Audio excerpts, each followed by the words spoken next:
Hello, little buddy. Hello. What's the one up there? Hey, what do you got there in my head? Good morning.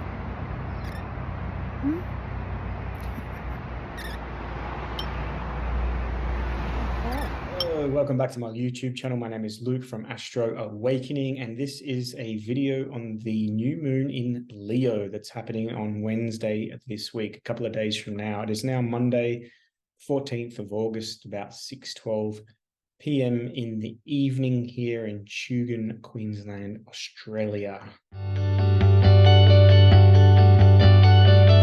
It's my birthday month, and to celebrate my birthday month, I am giving you 20% off all of my sessions, astrology reading, one-on-one, online or here in person, past life regressions, online or in person, as well as Reiki energy clearing, so online or in person as well. 20% off to the end of August. Now, here's the kicker.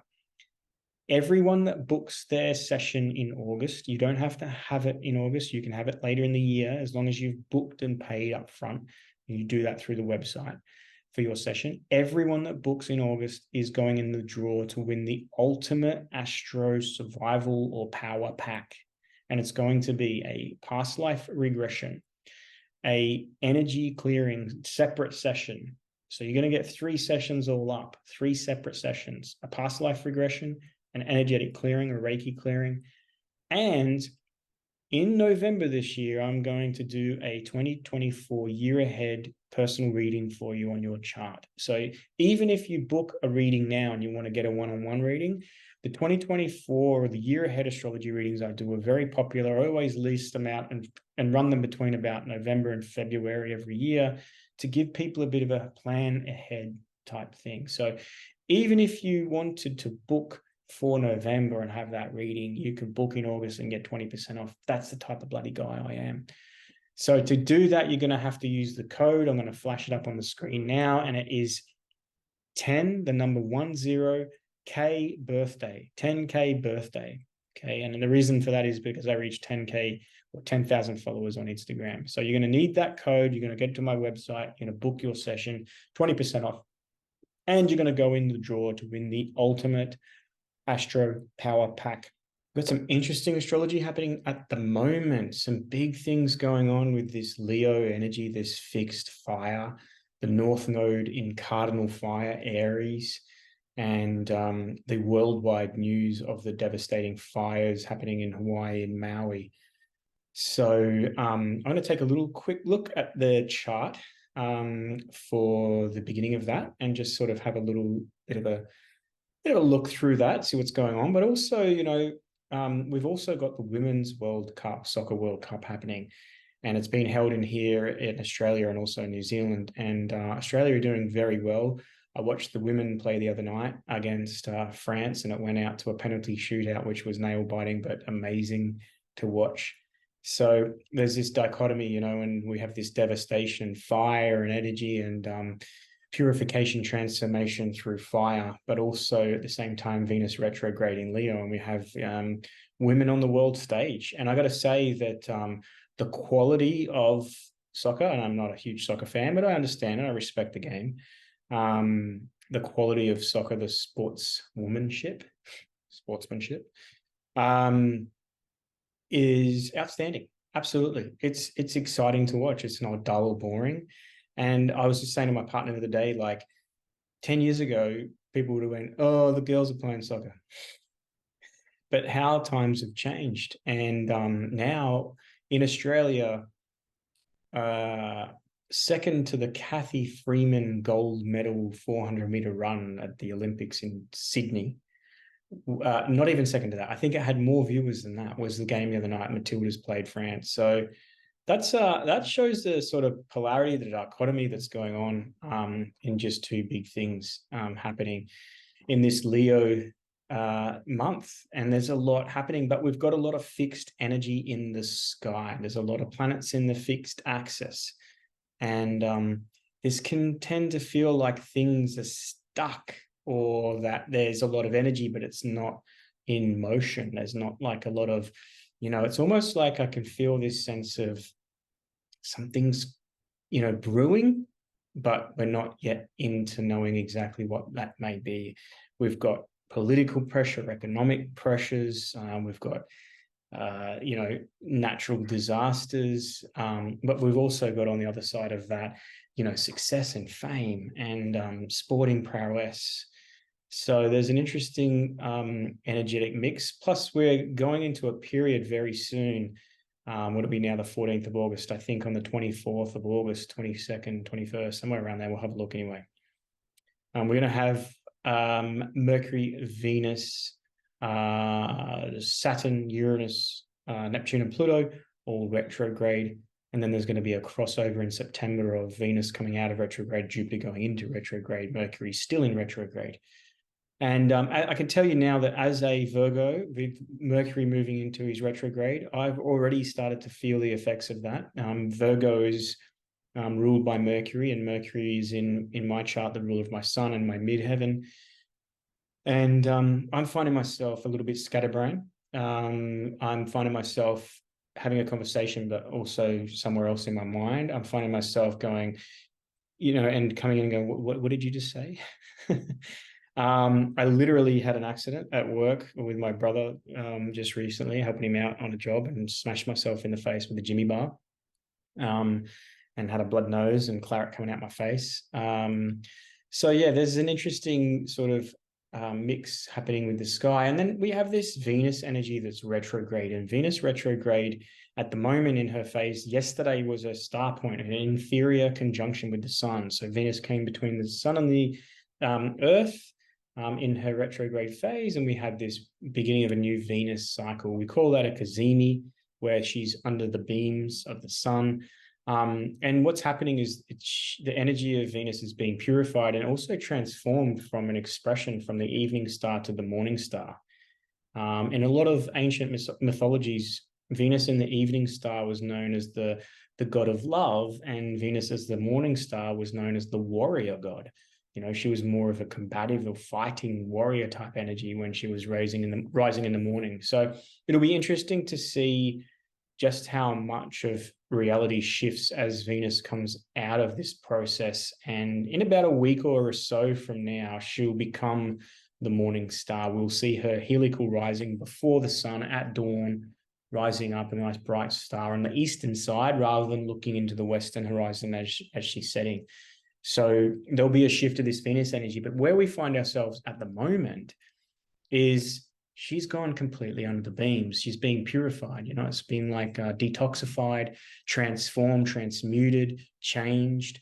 In a lot of mythologies, she was gone into the underworld where she met her sister, Aresh Kagel. And, she was stripped of everything, even her skin, and she was hung up in this process before the sun and Mercury went to her rescue to come and save her and pull her back out of that and rebirth her.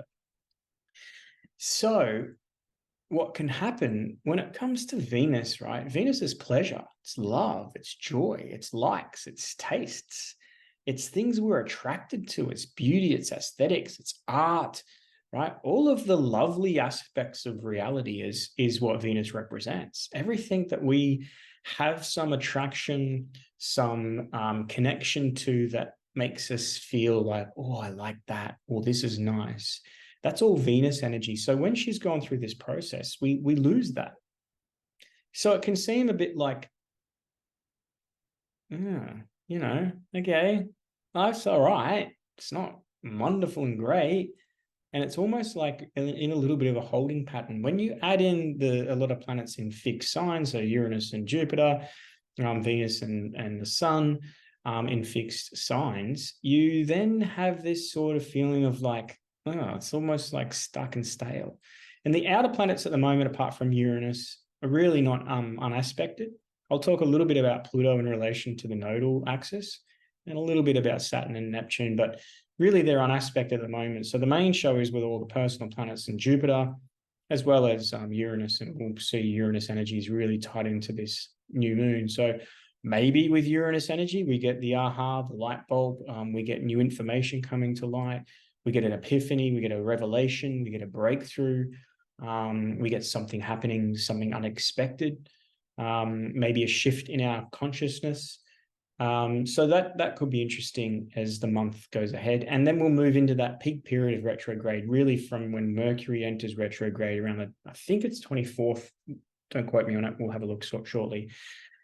And there's going to be a period sort of all the end of August from about the 24th at least anyway. So a week at least, maybe even a little bit longer, maybe 2 weeks of a lot of retrograde energy. So things might not go to plan. And as Uranus is activating this new moon, prepare for the hope for the best, prepare for the worst. Hope for the best, prepare for the worst. Stay very flexible and open. If things change, they're changing because they need to. You might not see it that way. It might be like unexpected. It might be something happen that's outside of your control that's forcing you to change your plans. So be open and flexible. The more rigid you are, the more challenging that process of change can be. So let's take a look quickly, and we'll go. First of all, I want to look at the chart for the fires in Maui. I've set it for 12 p.m., but it was on the 8th of August. Lahania. I don't know how to pronounce that. Any Americans or Hawaiians here want to correct me on that? Absolutely go for it.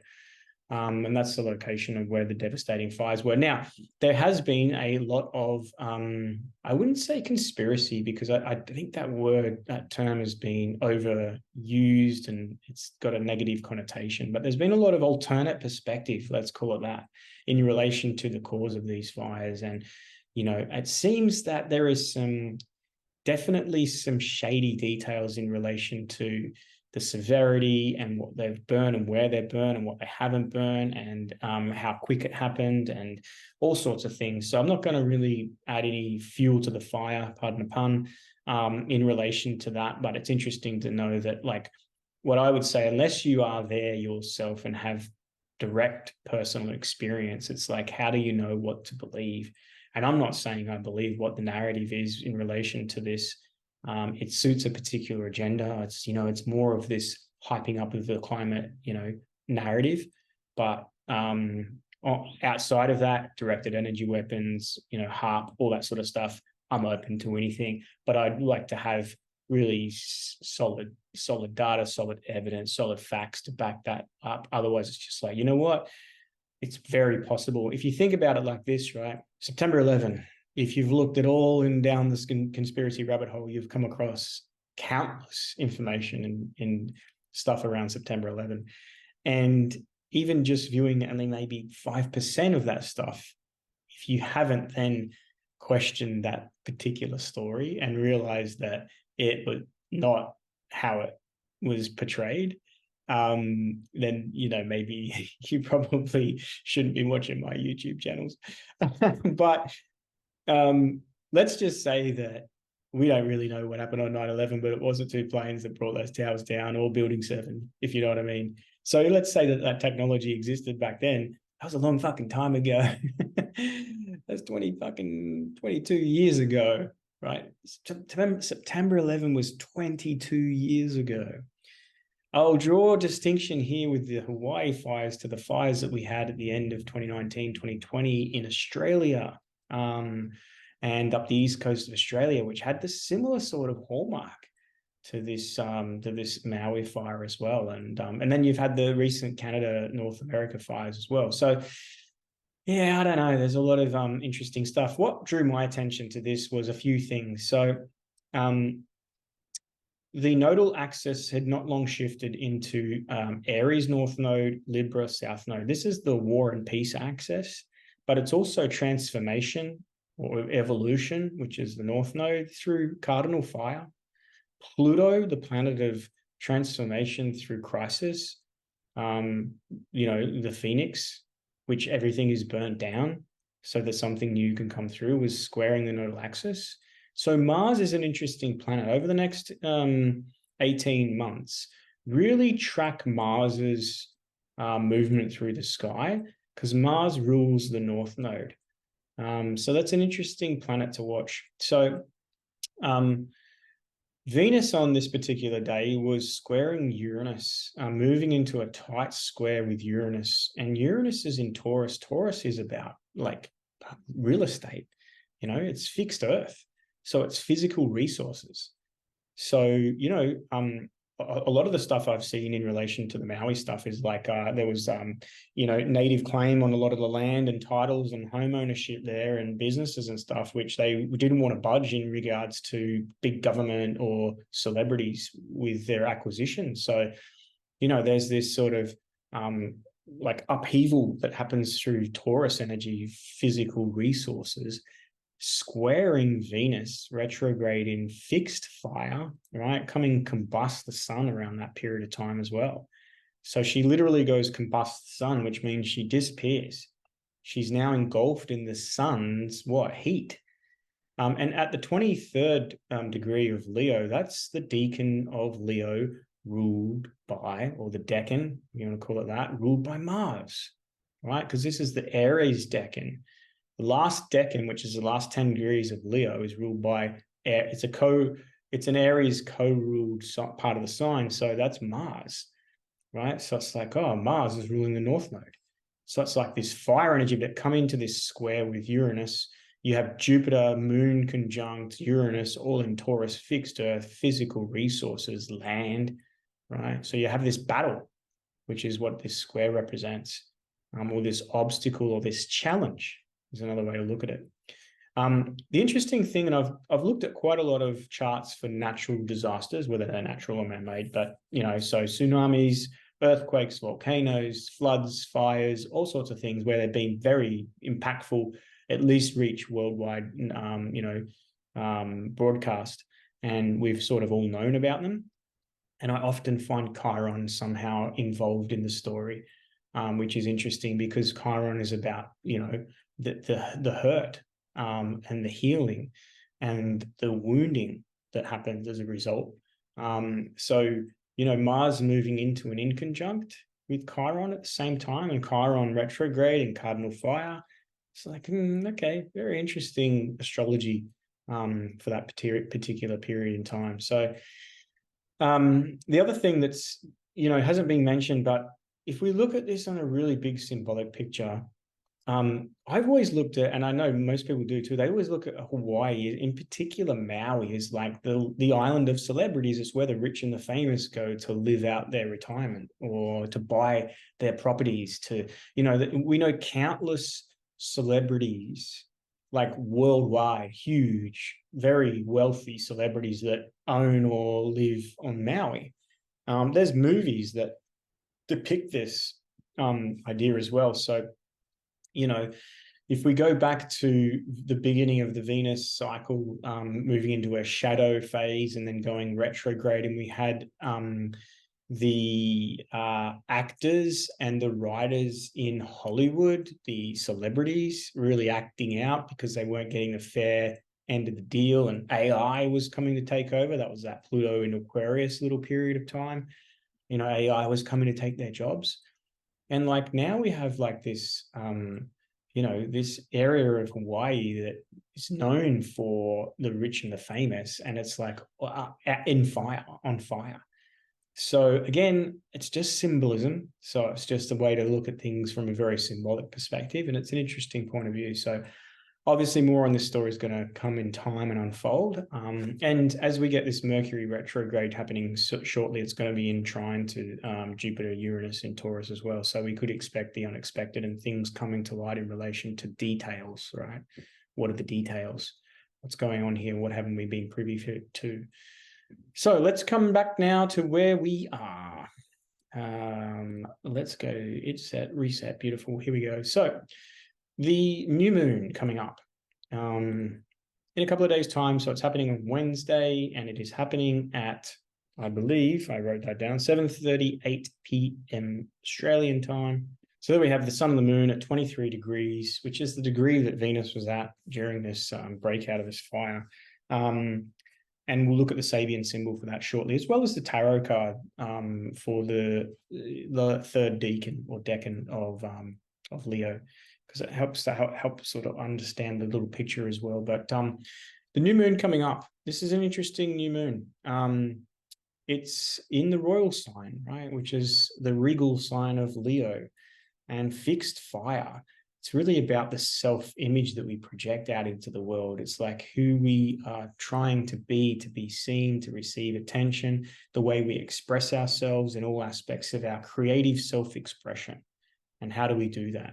The Sabian symbol is a very interesting one for this new moon. So we've still got Venus in conjunction to the sun in this case, but she's still under the beams and hasn't quite reached that point of heliacal rising yet. So she hasn't come out the other side of this retrograde phase. And the new moon is squaring Uranus, not quite exact, but almost, only 17 minutes off an exact square. Now it's slightly separating, so it'll be losing potency. But what's interesting about this, because this is the Mars decan of Leo, right? The last decan, the last 10 degrees of Leo is ruled over by Mars, and Mars is in Virgo, moving into a trine to Uranus as well. So we could expect things shifting swiftly, unexpectedly. We could expect a lot of conscious elevation, liberation, revelation coming in relation to what we're doing, the way we're doing it, our daily routine, the work, acts of service, our physical health and well-being. Virgo's very discerning, very sort of analytical, right? It's paying attention to the detail and has this a desire for efficiency, the best use of time and energy to get the best result. So Virgos make excellent advisors, because once they're presented with something, they can say, right, well, that's amazing, but this is how you improve it, to refine it, to make it better. So that's got a bit of a theme at the moment of like that process of refinement. And what are we refining? Well, maybe we're refining this self-expression. And also we're having this process of reevaluating. We're reevaluating matters of the heart, because we're in Leo and Venus is retrograde. So the reevaluation of matters of the heart, and where do we spend our time and energy, and how do we do things? And do we need to refine that process so that we can make it more efficient, and we can cut the fat? We can stop focusing attention onto things that don't matter at the end of the day, right? It's like the Virgo thing. Well, what's the point? I get it, right? It's like, I get it, makes sense, but what's the point? If there isn't a point, if there isn't purpose or usefulness to it, Virgo is like, cut that. It's impure, it's imperfect, don't worry about it. It's a waste of time and energy and focus to put your energy there. So this reevaluation of matters of the heart allows us to then look at the things that we do that reinforce our self-image, right? So it's one thing to say, this is who I am. I'm Luke, I'm an astrologer. I stand up on the platforms of social media and I talk shit, my point of view across.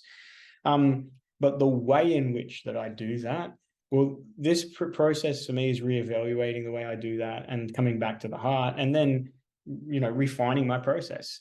But if we think about it in terms of the image that we have, that we want to project as one to say, hey, this is who I am, and I need some attention for that, or recognition, or I want some sort of to be seen, right? I want to be on show for whatever it is. Well, if we come back to the heart and we ask and we reevaluate and we go, yeah, well, this is the character I'm portraying. It's the Virgo aspect of our life that reinforces that self-image, because the Virgo aspect of life is the process of your habits and your routines and your rituals, the things that you do regularly, consistently, because that's just who you are. So we're having this sort of focused energy in that area with Mars moving through there. So we can be very sort of laser-like, right? Let's do this, not that, more of this and less of that. We might be looking at our health, our habits, our routine, the way we work, how we work. But ultimately, it's about looking at matters of the heart. And then if we are coming from our heart with what we do we do it differently? Do we refine the process? The Uranus energy is interesting because Uranus brings, it can bring sudden change, upheaval. It can bring this sort of lightning bolt of, revelation, like that aha, I get it moment. Uranus is said to represent the higher conscious mind, whereas Mercury, the lower conscious mind. Mercury is really just a sensory sort of aspect of mind, so it's gathering the sensory information, whether it's what we see, feel, touch, hear, listen, whatever. And then it's transmuting that into like thought processes, right? Whereas Uranus being the higher octave of that expression. It's like the higher consciousness or the higher mind. So it sees Uranus more objectively, more clearly, more without the subjectivity activities. So what we can look now is to expect that with our sort of, we can get lost in the day-to-day things. We can get lost in our mind and our thoughts. We can get lost in just doing things that aren't productive. We can be thinking that because we're busy, that we're being of use, but often we're just expending a lot of energy doing fuck all. And Uranus can come in and sort of liberate that mindset and really help to shift things. And when it does, it sort of can free up a lot of our energy. Often too, what Uranus represents is where we're stuck and we've gotten a little bit ego stuck as well, which we're sort of bored or complacent, or we're lazy, or we're comfortable, we're unhappily comfortable, stuck in the unhappy comfort zone. Where we sort of maybe have a bit of fear, anxiety, or ambition to break ourselves free from it. Uranus comes in to sort of make the change, right? So it liberates that stuck energy. Jupiter is in Taurus. Now, the interesting thing is that Uranus has reached the final degree of its station before it retrogrades. Now, it's going to move in some minutes, but it's not going to move from that 23rd degree. It's going to retrograde at 23rd degree. I believe that's on the 31st of August, or maybe it's the 24th. Let's have a look in a minute. This dates, man. It's one of those things. Venus, Mercury moving into shadow and almost retrograde. That's like, normally I'm like sharp. I'm like, yeah, because I can write a date down and then like I'll just know it. But now I'm like, oh, what was that? Was it that? Wasn't that? That's the whole retrograde energy of Mercury, is things go a little bit like, oh yeah, I forgot about that.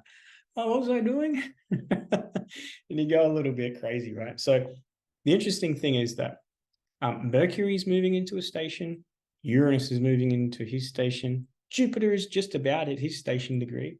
And then Venus is retrograding towards her station over this next week or so. So we have this slowing down. Perception is that the planets are slowing down. They're not actually changing their speed literally. They're just doing it from our perspective. They appear to slow down in a particular degree of the zodiac. So that degree of the zodiac where they stop, this is called their station degree. Mercury will reach 21 degrees. So he's slowed right down. So he was catching Mars, and then Mars has now reached almost maximum speed now, that because he was retrograde earlier this year in Gemini, it takes a while to get warmed up to speed again. So Mars is almost back to normal speed. So Mercury hasn't quite caught Mars, and Mars is going to pull ahead, and Mercury now is going to stop and go retrograde. Uranus is slowing down to stop. Jupiter is slowing down to stop. When planetary energies retrograde, there is an amplification of their significations, their functions they represent, of the energetic they express. So we're going to have Mercury energy, Uranus energy, Jupiter energy, all sort of coming to this coalesce or culminating point as Venus is moving through a retrograde. And that's all happening around this moon. All right. And this new moon period over the next day, or Wednesday, Thursday of this week. So we could expect some dynamic, explosive, unpredictable, sudden, amplified. Jupiter, right, tends to amplify things. It's like, whoa, that, where I didn't see that coming. The square from Taurus to Leo, this can put like exactly that with regards to fixed resources. So money, right? Now, Venus is also ruling Taurus, retrograding. So the economy, the financial markets, the stock markets, all of those will be very volatile from this new moon moving forward. And also people in positions of power, so political, celebrity, those that we look up to, those that like have that sort of star energy, or they're at least got that powerful sort of, or not so much royal, but they hold some authority and power within whatever position that they hold. And we might see some sudden changes in that too. So we might look around the world and see some sudden changes in political power, some unexpected changes within political power, within celebrities, celebridom, Hollywood, all of that sort of stuff. So that'll be an interesting dynamic to sort of watch unfold. So we'll take a look now at the tarot cards for the third decan or decan of Leo. And we have the Seven of Wands being the card represented by that decan of Leo. The Seven of Wands, there's the Rider-Waite deck, which I'll show up here, and that's like the guy in combat. He's almost like there's people like, oh, now he's elevated into a higher position there, but he's also like he's fighting against some sort of attack, right? So he's elevated in position, but he's also having to defend himself by the looks. It's almost like he's under attack. And then we have the Thoth deck, Aleister Crowley's Thoth deck, and the card name is called Valor. Valor is said to have great courage in the face of danger, especially in battle. So I found that really interesting. Now, the thing about the Rider-Waite deck, as we'll see here, is he's got two different shoes on, if you notice that. He's got one on one foot really short, one long, and that sort of sends there's a little bit of imbalance there. And maybe that he's on shaky ground. Maybe he's forced into a position where he's having to defend himself. What is he defending? Maybe he's defending his status, being that it's a card that's Mars in Leo, which is what the Thoth deck represents. So Valor suggests that you may be put in this position where you have to fight, maybe for it's a cause that, might not be super deep and meaningful, or maybe you're feeling like you're under attack and that which you have to defend yourself against. You have to have great courage and persistence. So persistence is definitely a theme at the moment, and to continue to fight for what matters most to you, you might need some valor, some courage to do so. But I would also recommend that you open and flexible, and that sometimes to win the battle is to lay down the sword. And you don't necessarily at the moment, with all this volatility, you don't fight fire with fire. Pardon the pun again. So we'll also check now the Sabian symbol. The Sabian symbol is a totally concentrated upon inner spiritual attainment. A man is sitting in a state of complete neglect of bodily appearance and cleanliness. An interior vocalization of energy and consciousness at the expense of all forms of outward activity and care.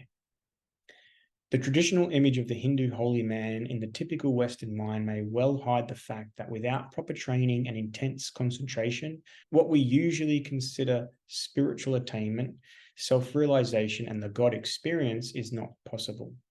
The intoxicated chickens of the Leo 21 symbol must learn self-discipline if they want to fly. There can be no halfway measures if the goal of true yoga is to be reached. The fourth stage symbol, as usual, suggests a certain kind of technique, or at least an adequate means to reach an envisioned goal. This means is total concentration. Maybe we do need to enact a little bit of concentration, especially with Mercury moving into its retrograde cycle. Let's have a quick look at that, and we'll cover the dates of the upcoming retrograde period. I will probably do a video specifically on the retrograde period. So moving forward, there is an ideal date, an electional date and time for you. So 1:05 p.m. Now, let's just quickly go there.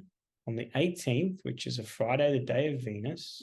Now, Sagittarius rising 29 degrees. Normally, I don't like the 29th degree, but I like this for the fact that it puts things in a nice bit of a placement at the moment. So Sagittarius rising, this would be good for planning some new adventure, doing something to expand self, mind, growth, opportunity for spiritual attainment, putting your energy towards spiritual goals.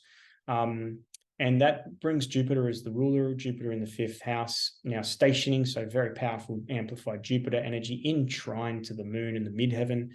And Mercury's still not in retrograde on the 18th as well. So do have Mars up there. So Mars can bring a little bit of agitation, conflict, heated energy to this. So being that there's a Taurus, Virgo, Sagittarian energy, I think this would be a really good electional chart on Friday at 1 o'clock if you wanted to sort of get a new health regime off.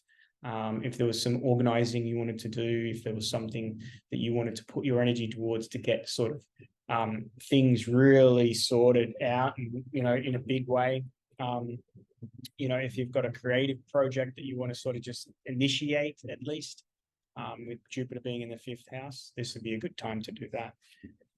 So moving on beyond the electional chart for the month ahead, we're just going to go in and check these retrograde dates. So there we have it on the 24th of August, Mercury turns retrograde at 21 degrees. You'll notice here that Uranus and Jupiter are both at 23 and 15 degrees respectively. So if we move forward, we'll watch. Now, the first is Uranus. There we go. On the 29th of August, Uranus turns retrograde, 23 degrees of Taurus.